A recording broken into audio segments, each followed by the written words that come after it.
and we will get to as many questions as we can. Again, the transcript and video of today's press conferences will be posted on collegepressbox.com. DJ, thanks for joining us. We'll go ahead and get started with a question from Patrick Murphy. Patrick?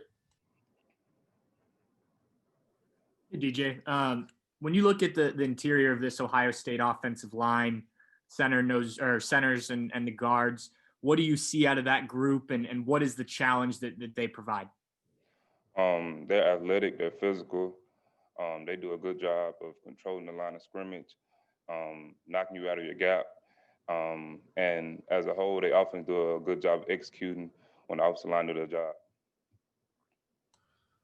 All right, we'll go to Christopher Heidel. Christopher? Hi, DJ. Thanks for taking my question this morning. Just talk about everybody's been talking about Justin Fields and all that stuff and the running backs. What do you see that's different with Ohio State that people are not talking about? Are they talking about more about the wide receivers? Or are they talking more about what do you see in your prep for this team? I think the whole offense needs to get some credit from the offensive line, from Justin Fields, the running back, the receivers, the tight ends. The tight ends played well in the last couple of games. So I feel like the offense as a whole is just a challenge to take on. So I feel like the whole offense needs to get credit for what they've been doing. All right, we'll now take a question from Stephen Smith. Go ahead, Stephen. DJ, Christian Barmore has always been a kind of a big-time player, but in the last few games, he's really been just incredibly disruptive. Like, what does he bring, not just in practice, but on the game field where he's able to flip on that switch and just attack quarterbacks the way he does? It's not really a switch. That's just him, whether it's in practice or in the game. That's just him. The thing that separates him is just his mindset and just his will, and that the only thing that can stop him is him. It's just his mindset and like how he carries himself. That's just him. It's not really a switch. That's even outside of here. He just feel like he can't be beat in anything, whether it's football, basketball, whatever. That's just him. Our next question will come from Brendan Gulick. Go ahead, Brendan.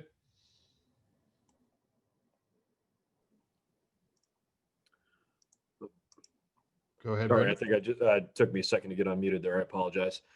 DJ, I'm curious if you could elaborate maybe on how your ability to practice good on good, the fact that you guys are going up against your own teammates who you feel are some of the best players in the country prepares you and maybe excites you for a matchup where, Ohio State feels the same way. They've got elite talent on both sides of the ball. Does that, heighten your excitement level for a game like this, knowing that, the stakes are certainly high because you're playing for a national championship, but you truly do get to play against some of the best players in the country? Yeah, I feel like more than anything, it just prepares us for any opponent. Obviously, different teams do different things, but going against our offense and our offensive line, I feel like we can take on any challenge that any offense gives us. All right, we'll now go to Steve Moulton. Go ahead, Steve. Hey, DJ. I was hoping you could speak about the overall front seven and at least the growth that you've seen out of the front seven and overall collectively. How do you think you guys have improved throughout the season? From starters, I feel like we've done a better job of stopping the run. And I think the biggest thing was just communicating. It's been a very long season, and over time we've done a good job of just, gaining chemistry together, and you kind of get a feel for, everybody around you. You starting to figure out how everybody play and how you have to communicate with different players, a certain way and give them calls a certain way. So just the chemistry and just the bond that we've created and grown to over the whole season is just what been the biggest difference. All right, our next question will come from Angel Wells. Go ahead, Angel. Hi, so before college, what made you want to start playing the game of football? And did you play any other sports as a kid too? I started playing football when I was 4 years old, and before football, I started playing baseball when I was 3, and I played basketball. But football has just been something that's always been around me, like growing up, like from my older brothers, my uncles. I don't even remember like me like actually wanting to play football. Just from as far as I can remember, that's something that's always done. But it wasn't baseball was my first sport and probably my favorite sport, but football just always been there. We have time for another quick one. If someone has a question, raise your hand and we'll get one or two more in here.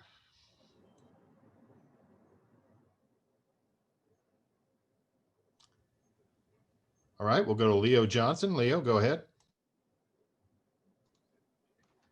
Hey, DJ, I was asking Phil Mathis about this before you came.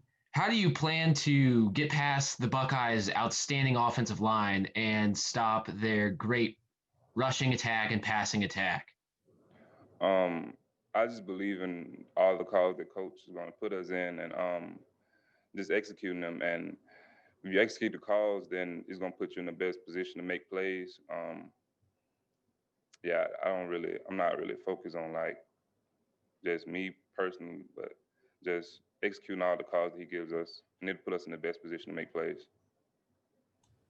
And our final question will come from Alif Karim. Alif. Hey man, thanks for taking this question. With the Saturday game for Washington football and Tampa Bay, there's a lot of players on Washington on the defensive side of the ball. Kind of what does that speak to the preparation you get at Alabama on that side of the ball? And can you repeat that? Yeah, sorry about that. In this Saturday's Washington football game, there's a lot of players in Washington that are on the defensive side of the ball that are from Alabama. So kind of what can you speak to the preparation you get while you're with the Crimson Tide? Oh, just to buy in, and I mean, you see where it can get you. I miss a lot of guys on the Washington football team came from Alabama, and even on the defensive line. So just buy in and do what the coach asks you to do, and you can see where it gets you. All right. Thank you very much, DJ. Good luck on